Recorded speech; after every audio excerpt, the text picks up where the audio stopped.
Cette semaine, on accueille notre invité qui est un passionné d'oiseaux. Il habite à la Chute depuis 2012 et cette année, son organisme Développement ornithologique Argenteuil fête son 10e anniversaire. On accueille Martin Picard et bienvenue à Parcours d'été.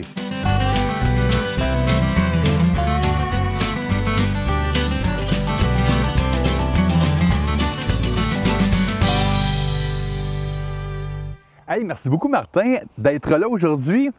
Tous les éléments sont là, ça fonctionne super bien, là. On est disponible, tu es disponible, la température est parfaite, puis ça fait des années, puis ça, c'est tout le temps même à Parcours d'été. On dit, bon, ben là, si ça ne fonctionnera pas cette année, ça va être l'année suivante, l'autre année. Mais là, mais en août, toi, c'est un petit peu plus tranquille, tu me disais. Hein? C'est ça, c'est plus tranquille en août parce que les oiseaux, il y en a beaucoup qui ont commencé à partir en migration dans le sud. Oui, ben, ça commence déjà au mois d'août. Ah, déjà fin juillet, début août, ça commence déjà pour plusieurs espèces. OK, donc, il n'y a plus de nidification pratiquement. Donc, mon gros du travail, les inventaires, puis tout ça, là, c'est comme pas mal fini. Là. Ah oui, là, on tombe dans une période d'écriture de rapports, puis de choses comme ça. Là. OK, comme puis un peu le des vacances. Oui, des vacances, évidemment, oui. Un peu le post-mortem de l'été, déjà. Oui, là. oui. Puis, dis-moi, pour moi, un de mes films préférés à vie, c'est Le Peuple migrateur, entre autres. Mais je pensais, moi, qu'il partait plus, là, parce que quand on voit des outardes partir, c'est déjà, oh mon Dieu, l'hiver arrive, l'approche. Mais je ne savais pas que sitôt qu'il y en avait qui partaient. Bien, les insectivores, parce qu'on sait, nous autres, quand on va dans le bois, dans le champ, au mois d'août, on ne se fait pas piquer pratiquement. C'est vrai. C'est vrai, hein? Donc, ça veut dire qu'il y a moins d'insectes. S'il y a moins d'insectes, il y a moins de bouffe. Fait que pour eux autres, c'est leur survie. C'est vrai. Donc, ils arrivent ici au printemps de bonheur, fin avril, mi-mai, fin mai. Ils se reproduisent, ils ont leur bébé, puis bang, il n'y a plus d'insectes qui s'en vont dans le sud de suite. Okay. Fait qu'ils viennent ici pour 3, 4 mois, le gros maximum, ces petits oiseaux-là. Mais donc, ça veut dire, si, mettons, les restaurants, c'est un peu comme nous aussi, les restaurants fermaient puis migraient ailleurs, on suivrait les restaurants, hein? C'est ça, exactement, c'est bon. C'est pour ça qu'on met des mangeoires l'hiver, puis il y a beaucoup d'oiseaux qui sont résidents l'hiver. OK. Donc, qui ne mangent pas des insectes, parce qu'il n'y a pas d'insectes l'hiver, ils mangent des graines, donc on met des mangeoires avec des graines pour les aider à passer l'hiver. Puis on peut les observer plus facilement aussi comme ça. Bien oui, absolument. Moi, j'ai déjà aussi allé en Outaouais, à Plaisance. Plaisance, oui. Ah, c'est impressionnant, ça. J'imagine que ça a été 12 mois par année, c'est beau. C'est vraiment impressionnant sur des... Pas les îles, mais c'est un petit peu à côté, là, sur des passerelles en bois. Les marais et les passerelles, oui, c'est ça, oui. C'est vraiment parfait. Oui. Je te vois parler, Martin, c'est vraiment des yeux pétillent. Oui. Les oiseaux, là, les animaux de même, c'est depuis quand que c'est dans ta vie que tu as étudié là-dedans? Donc, c'est ça a commencé. L'élément de départ? Oui. L'élément de départ, c'est quand mes parents ont déménagé à Boucherville. Ben oui. En 1974. OK. J'avais 6 ans. Et puis, écoute, il y avait 4 maisons sur la rue. Puis, il n'y avait que des champs, des friches, des terres agricoles abandonnées, d'autres avec des vaches, des pâturages, des marais avec des rats musqués et des canards à plein. Wow. Fait que je déménage là. On est au mois de mai. Il me reste un mois d'école. J'étais en maternelle à 6 ans. Parce que je suis né au mois de novembre. Donc, je suis en retard. Oui, comme moi. Comme toi aussi. Bon, c'est ça. Tu sais c'est quoi. Oui. Puis, écoute, les premiers jours arrivés là, écoute, j'étais, wow, là, juste la végétation, les oiseaux qui passaient, ça m'a attiré naturellement. Puis écoute, depuis ce temps-là, là, j'ai pas arrêté de faire quoi? De l'observation d'oiseaux, de la photographie d'oiseaux, chercher des nids, aller en vélo dans le champ pour aller voir des oiseaux. J'ai tripé dès que j'ai eu 6 ans, dès que je suis arrivé à Boucherville. Puis là, plus que je vieillissais, bien, plus je vais aller plus loin, puis plus loin en vélo, puis avec mes amis, puis tout ça, puis plus loin. Puis à un moment donné, on allait jusqu'à Sainte-Julie, Saint-Amable, Verchères, Contrecoeur, dans fois en vélo assez longtemps. C'était moins dense aussi la population, là. Écoute, là, c'est même plus comparable à ce qu'il y a aujourd'hui. Mais j'ai appris qu'il y avait de l'importance à la nature, à l'environnement, puis la présence des oiseaux, entendre des oiseaux chanter. Même ici, je demeure en plein milieu de la chute, j'ai des mangeoires, j'entends quelques oiseaux, même des oiseaux normaux, réguliers, qu'on voit régulièrement. C'est tellement beau d'entendre des oiseaux chanter. C'est incroyable. Thérapeutique. Thérapeutique, ça me relaxe. Moi, j'aime le relax, le calme. C'est pour ça que j'ai joué au golf longtemps, entre autres choses, parce que j'aimais ça être à l'extérieur, dans le calme. Puis le terrain de golf, c'était parfait pour ça. Bien, c'est joindre l'utile à l'agréable. Même si j'en vois une nichoir juste ici. Oui, c'est ça. Oui, ben oui. Il y en a combien sur le terrain de golf? On a 25 nichoirs présentement sur le terrain de golf. Okay, de notre grand réseau qui contient 1040 nichoirs présentement. Là, Puis, moi, c'est sûr, ça me fait penser, moi, j'ai un chalet plus au nord à Brownsburg-Chatham. Puis, des fois, c'est drôle, hein, parce que les oiseaux, là, le matin, c'est ça qui me réveille. Puis, on a des huards aussi sur le lac en croissant. Puis, ça me fait penser des fois, comme, tu sais, des fois, je suis en Afrique ou en Amérique du Sud, des fois, ça ressemble un petit peu comme des petits singes. Des petits oiseaux en même temps, là. Coudonc, je suis à la même place. Je fais un rêve en ce moment. On n'est pas dans un pays tropical. Mais il y a tellement des beaux oiseaux ici qui ont des chants diversifiés. Puis quand ils sont 4, 5, 6, 8, 10 à chanter en même temps, c'est de toute beauté. Des fois, c'est ahurissant, dépendamment des espèces, puis c'est tellement beau. Puis ça t'a amené justement à étudier en biologie. Oui. Puis tu étais chercher même ta maîtrise en biologie. Oui, exactement. Mais le fait de... Tu savais que tu étais pour vivre de ta passion, là. C'est sûr et certain. À un moment donné, c'est sûr qu'à un moment donné, il faut que tu quittes le nid familial, il faut que tu achètes une maison, que tu travailles puis que tu sois indépendant. Donc, j'ai fait d'autres types de travail en tant que tel, mais j'ai jamais arrêté de faire minimum être contractuel en environnement, en biologie. J'ai jamais arrêté ça. Puis quand je suis déménagé ici en 2012 à la Chute, j'avais laissé ma job, mon travail, c'est à la Rive-Sud. J'avais vendu ma maison sur la Rive-Sud de Boucherville, puis je me suis dit, garde, qu'est-ce que je fais du restant de ma vie? Parce qu'il ne me reste pas 5 ans, 10 ans à travailler, il m'en restait à ce moment-là une vingtaine d'années à travailler. Là, donc, c'est pas vrai que je vais retourner dans une usine, à travailler à l'intérieur, dans la saleté.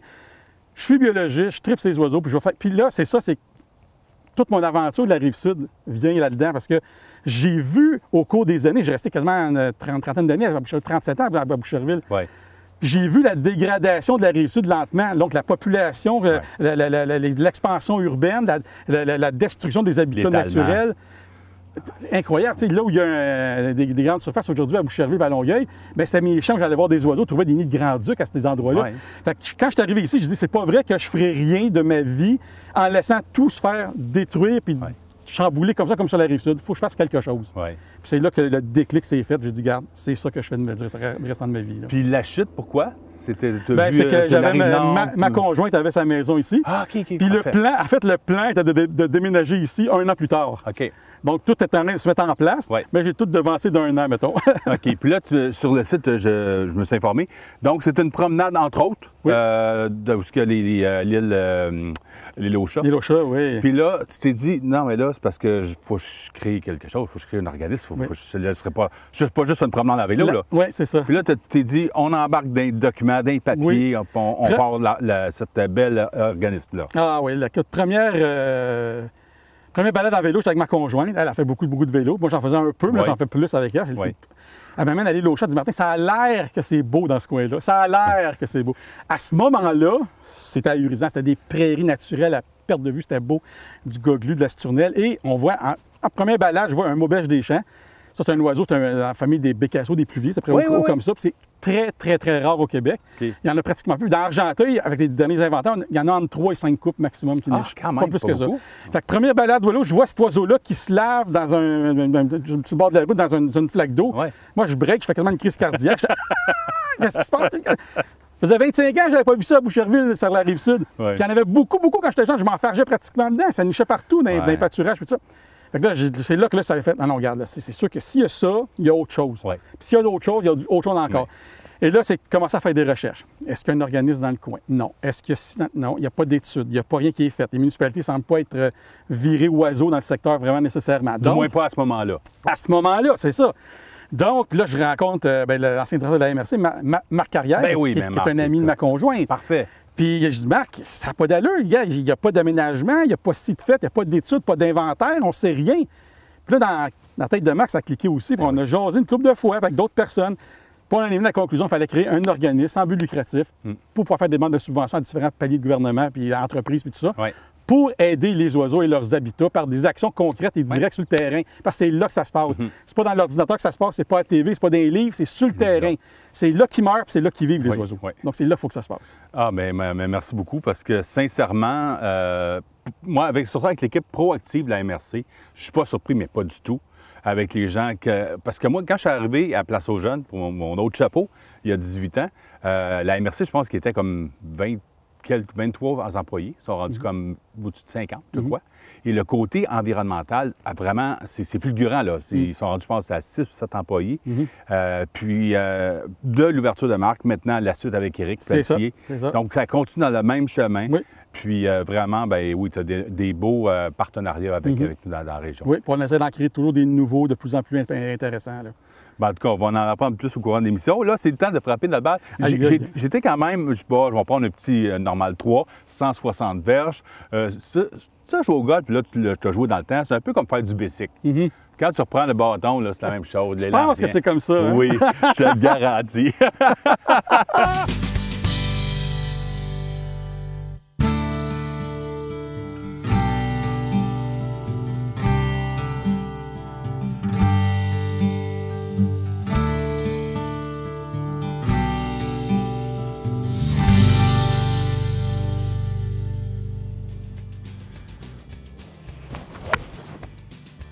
c'est là, ça y va, ça, je pense.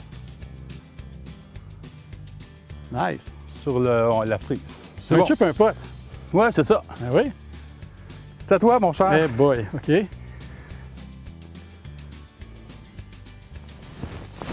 C'est beau! C'est super beau, ça, là. Ouais, ouais. Hey, tu m'as dépassé, t'es même pas sur le verre.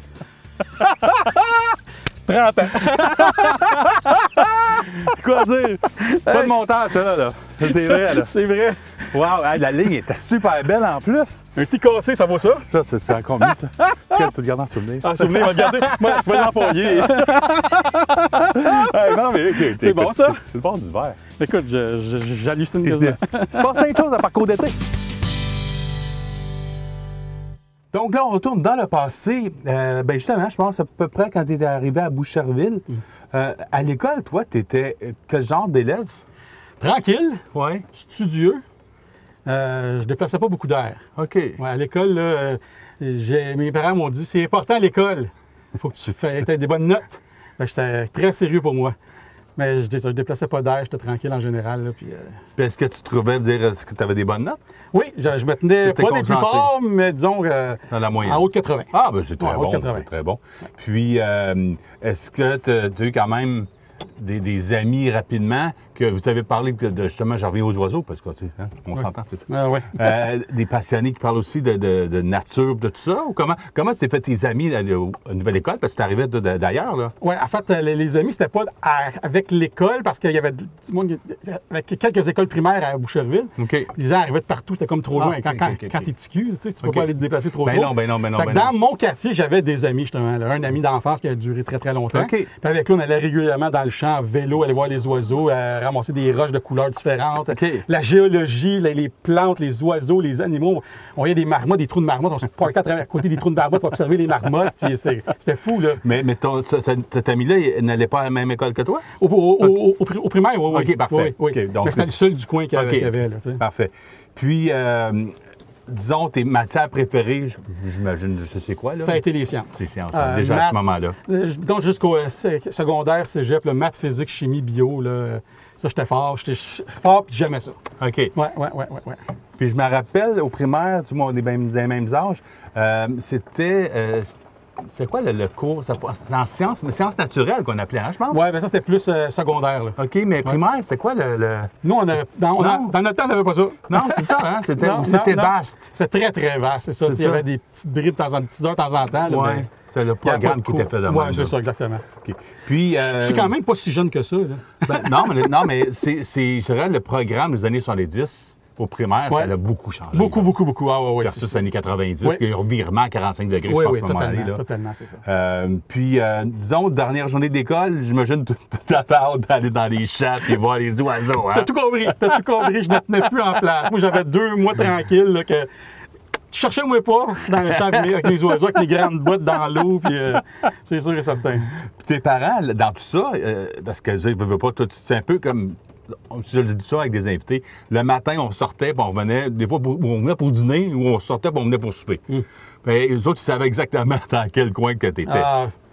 Ma mère, elle me disait, Martin, t'arrives pour souper, tu sais, à quelle heure qu'on soupe? 5 heures, c'est 5 heures. Là, 5 heures, je suis là. 5 heures, j'étais à la maison. Là, je soupais. L'été, il n'y a pas de devoir, pas de leçon comme de raison. C'était correct. 6h30. Écoute, je repartais avec le vélo avec mes chums, à chercher mon chum Mercure. On s'en va dans telle place. C'est beau! Ben oui, parce qu'en plus, l'été, je dirais à partir de la Saint-Jean jusqu'à, disons, fin juillet, il fait clair jusqu'à 9h30, 9h30. Oui. Donc, c'est ça qui est le fun. Oui, exactement. Puis là, on va aller... Tu es bien placé, là. Vraiment, là. Puis après ça, on va aller frapper notre balle. Oui. Puis après ça, on va vraiment parler justement des étés, ça ressemblait à quoi? À quoi? Ouais. OK.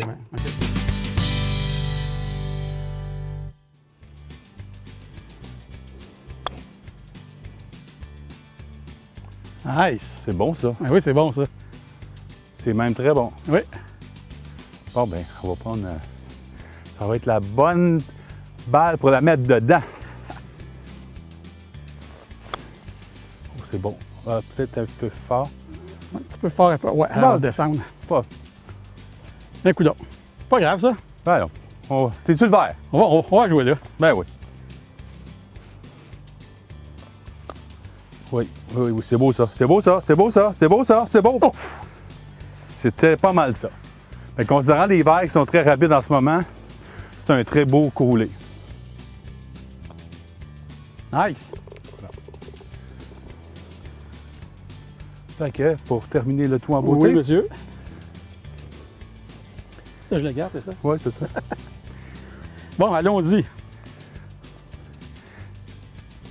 Juste la pointe, pas la pointe, mais l'extrême droite du rond. Oui. Ah, à rentrer. C'est ça qu'il fallait. Hey! Ah, barnouche, hein?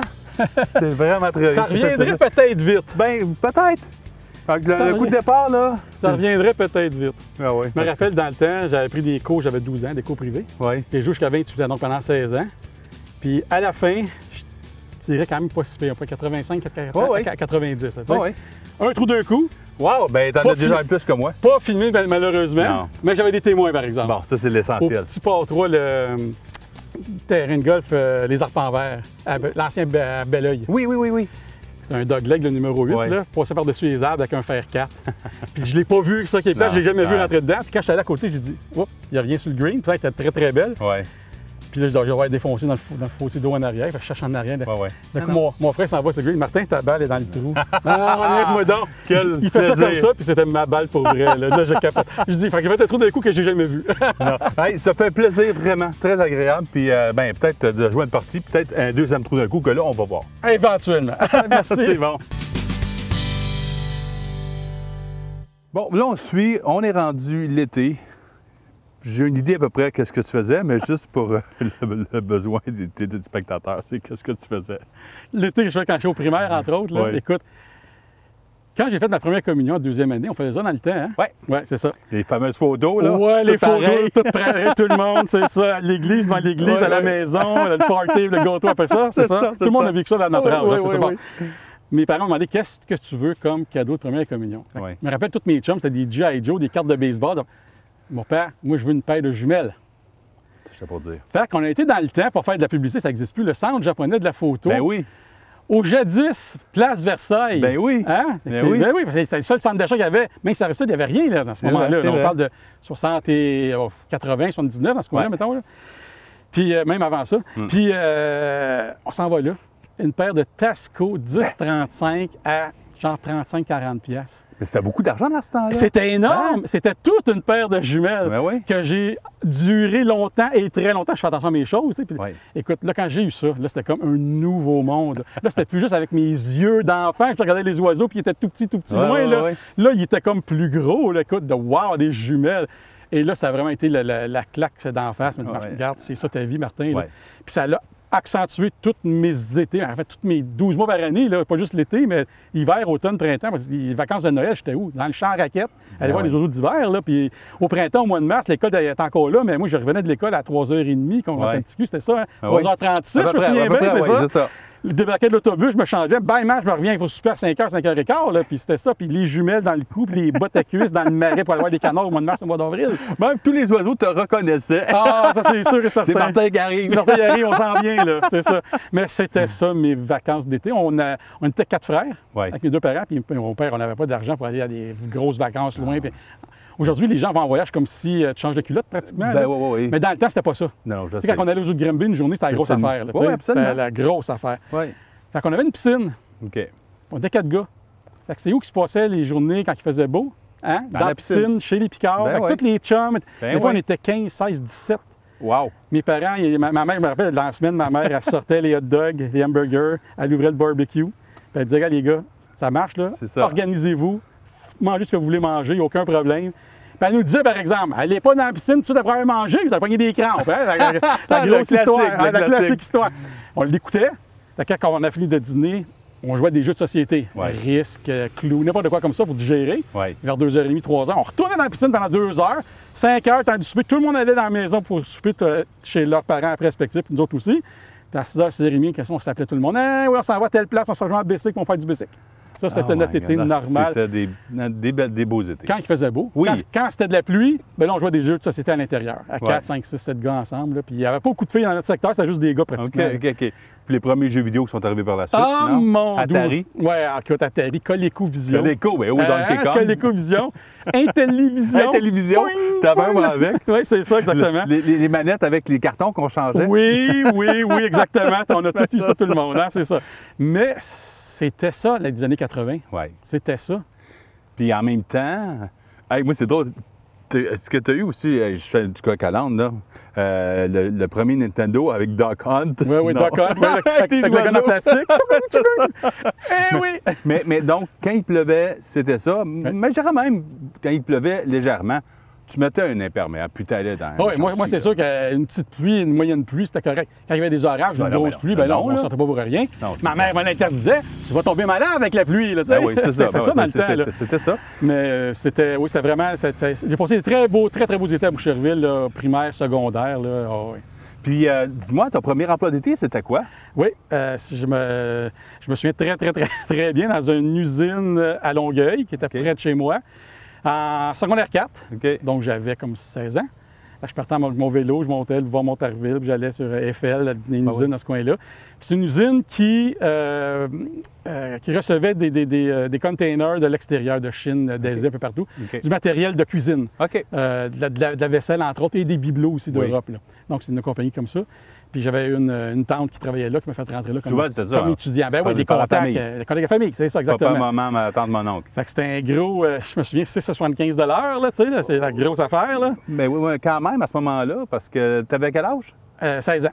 Mais c'est beaucoup d'argent par semaine, parce que tu n'as pas d'édition d'impôt. Tu diras chez tes parents. Oui, c'est ça. Donc là, comme on dit, c'était dans le temps de s'en coller un peu. Dans le temps que c'était du 40 heures par semaine. Oui, aussi. Pas 30 ni 35. Non, c'est ça. Ben oui, c'était quand même des bonnes payes quand même dans ce temps-là. Quand même pas si pire. Puis après la suite, c'était quoi? Est-ce qu'il y a eu un emploi relié aux oiseaux? Non, pas du tout, parce que c'était pas en mode dans le temps. OK. C'est pas tellement la mode. L'environnement, les oiseaux, il y avait quelques érudits qui travaillaient là-dedans, mais c'était pas les gros chars, comme on dit. Non, c'est ça. Fait que là, je travaillais comme les jobs d'été d'étudiant normal. OK. Puis là, les études en biologie. Puis par la suite, là, tranquillement, tu as travaillé dans d'autres domaines aussi que Oui. Puis c'est le déménagement, évidemment, mais à ce moment-là, moi, ma question que je vous posais depuis tantôt, rendu début, je dirais même fin secondaire. Est-ce que tu dis, tu es dans l'usine, là, tu dis un jour, je vais vraiment, déjà là, je vais travailler à l'extérieur, dans l'environnement, parce que les oiseaux. En fait, il y avait deux branches. J'aimais beaucoup les sciences, les mathématiques, la physique. Donc, c'est soit ingénieur ou en bio. C'était un des deux. J'étais allé au départ pour le plus payant, ingénieur. Mon père est ingénieur, donc ça m'a influencé. J'étais bon en sciences. J'étais allé à Polytechnique, puis j'ai vu que c'était pas pour moi. Après 3 mois, là, j'ai fait « c'est pas pour moi, ça ». Puis automatiquement, c'est un cadeau de fête que je me suis fait, à la fin novembre, j'ai lâché la Polytechnique. J'ai retourné travailler, mes emplois d'étudiant à ce moment-là, vu qu'il y avait mon dossier, puis ça, ils m'ont réengagé tout de suite au mois de décembre. Puis j'ai fait les fêtes, janvier, février complet. Puis là, j'ai rentré en septembre d'après, donc on parle de septembre 88, à l'UQAM en biologie. Et là, j'étais à ma place, mais solide. Là, ça, j'ai tripé. Ah, mais c'est le fun. J'ai jamais aimé l'école, primaire, secondaire. Jamais... Je me disais tout le temps, c'est important, puis j'aime pas ça, c'est comment je fais pour m'en sortir. Bien, c'était de réussir rapidement pour sacrer mon camp le plus vite possible. Oui, absolument. C'est ça que j'ai fait. Puis après ça, bien, tes notes, quand même, c'est important pour les cotes et tout. Là. Oui, tout ça, oui. Donc, c'est certain que ça l'a aidé, mais je n'étais pas d'un top. Non, je n'étais pas d'un top. Tu as fait ton parcours. J'ai fait, oui. Et voilà. Oui. Et là, on vient à ton organisme. Oui. Là, bon, c'est le 10e anniversaire cette année. Oui. Est-ce que tu prévois certaines activités? Je sais parce que tu me disais tantôt, hors caméra, que tu as produit des spectacles et tout. Tu vois que tu es un bon organisateur parce que dans les événements passés, tu avais quand même réuni, entre autres, j'oublie son nom pour Drainville. Pierre Verville. Pierre Verville. Oui. Écoute, je sais que c'est un grand passionné d'oiseaux. Même il met des vidéos, je pense, d'oiseaux sur YouTube, Internet. Oui. Aussi, avec à la chute, tu étais venu faire quelques spectacles. Damien Robitaille, avec Damien, qui est super sympa. Non, lui, Manitoba, je pense. Hein? Franco-Ontario, je pense que c'est Franco-Ontarien, oui. Oui, c'est ça. Très sympathique. Oui. Puis, donc, là, tu as eu l'année passée, je pense, cette année, avec Sophie Thibault. En avril, avec Sophie Thibault. Une très bonne photographe extérieure. Ça a été numéro 1, notre soirée bénéfice, là, au mois d'avril. C'était numéro 1. On a eu en tout 250 personnes qui étaient là. C'était un happening oiseau, carrément, comme on avait fait ici à la chute plusieurs années avant. C'est beaucoup d'organisation, c'est beaucoup de préparatifs, parce que quand tu dis que tu veux combiner une soirée bénéfice au printemps, avant que tout mon rush commence du printemps, puis pas en hiver à cause de la température au Québec, comme de raison. Et conjuguer en même temps cette date-là avec la disponibilité de la salle, puis 2 vedettes. C'est du casse-tête. Je comprends. C'est du casse-tête. Je comprends très bien. Quand tu réussis à faire ça, tu dis « Ouf, là, je peux relaxer une semaine ou deux, puis on rembarque pour C'est ça, c'est ça. Puis on a fait plein de monde intéressant pour les oiseaux. Tout le monde a trippé, là. C'était le fun au bout. Puis là, c'est quelque chose qui s'en vient bientôt, d'ici 1 an, disons, là, ou à l'automne. Donc, on en a pour parler avec 2 belles entreprises qui œuvrent dans le secteur, pour voir si on ne peut pas développer quelque chose à long terme, éventuellement. Je ne peux pas le dire comme de raison, mais ça s'en vient parce que nous, ce qu'on cherche en tant qu'organisme, c'est sûr c'est de l'argent comme tous les autres organismes, mais ce qu'on aimerait avoir, dans le fond, c'est une entreprise qui voudrait nous parrainer pour avoir un certain montant d'argent résiduel continu à chaque année pour nous aider à faire plus de projets et des plus gros projets pour engager des gens. Comme cette année, c'était le fun, j'avais assez de projets pour engager une personne presque à temps plein avec moi. Ça, c'était le fun. Première année, on a vraiment trippé. Là, on a fait beaucoup de belles choses, des inventaires d'oiseaux. Oui, j'ai vu la journée des nouveaux arrivants. Oui, c'est ça. Avec moi. Oui, Mia Rose. Oui. Mais ça, c'est bien parce qu'en même temps, sa passion, elle, c'est comme toi plus petit. Là. Exactement, c'est moi plus jeune. C'est ça, exactement. T'aurais-tu aimé ça, toi? Hein? Moi, j'aurais aimé ça qu'il y ait eu un organisme comme DOA dans le temps, ça la Rive-Sud. Peut-être que je ne serais jamais déménagé ici. Il y a ça aussi. Donc, l'avenir ne peut pas faire des belles choses. On ne sait jamais ce qui nous prend au bout du nez. Hein? Jamais d'une journée à l'autre. Même, là. Puis il y a plein de belles choses qui s'en viennent. On a installé notre 1000e nichoir il y a 1 semaine et demie, 2 semaines. Wow. On est rendu à 1030 là, sur le terrain.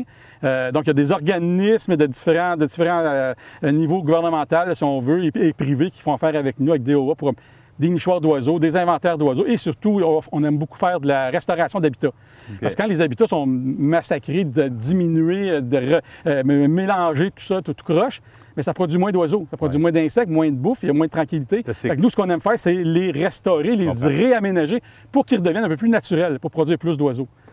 Hey, man, j'en prendrai encore et encore, mais on a une durée limitée d'émission, c'est partie 1, partie 2. Mais ce fut vraiment un grand plaisir de te connaître davantage. On s'est appris un peu d'ailleurs à cette journée-là, mais on aura l'occasion de vous voir sur le terrain, puis en tout cas, à suivre. À suivre. Hey, merci, Eric. À la prochaine. À la prochaine. Comme le dicton le dit si bien, il n'y a jamais 203. Dans notre cas, je pense avec Martin, c'est jamais 506. Je pense que ça fait à peu près 5 ou 6 saisons qu'on essaie de se trouver un moment pour parler. Parce que j'adore également, mon père m'a transmis cette passion-là aussi des oiseaux, des animaux. On n'en a pas parlé durant l'émission parce que ça aurait encore été plus long. Moi, c'est vraiment avec les pigeons, avec les pans, avec un peu plus gros, là, des oiseaux aussi domesticables. Je dirais quoi qu'il y en a plusieurs qui peuvent l'être. Mais de parler avec Martin de tout ça, avec la lumière dans les yeux, le pétillement dans les yeux, moi, c'est vraiment, ça me fait rappeler des bons souvenirs, moi également, avec mes parents et plus mon père, là, quand j'avais à peu près les mêmes âges, là, secondaire, primaire, secondaire. Bref, Martin m'a ramené à un moment de ma vie que je vais beaucoup me rappeler. Et ça, c'est grâce à Parcours d'été, grâce à toutes ces belles initiatives avec le club de golf de La Chute.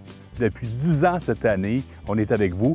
Puis merci beaucoup aux téléspectateurs aussi, parce que vous êtes de plus en plus nombreux à venir me voir. Puis soyez pas gênés, autant dans des commerces ici dans la région, c'est arrivé encore cette semaine. Mais merci à tous de votre amour, merci de votre support pour la TVC d'Argenteuil, c'est très apprécié. Merci Golf de La Chute avec Benjamin Pinjot et toute son équipe. Vous faites vraiment une super belle job. Et sur ça, il reste une petite émission la semaine prochaine. Et ce sont les moments inédits, les bloopers à suivre. Et bonne semaine à Parcours d'été. Bye!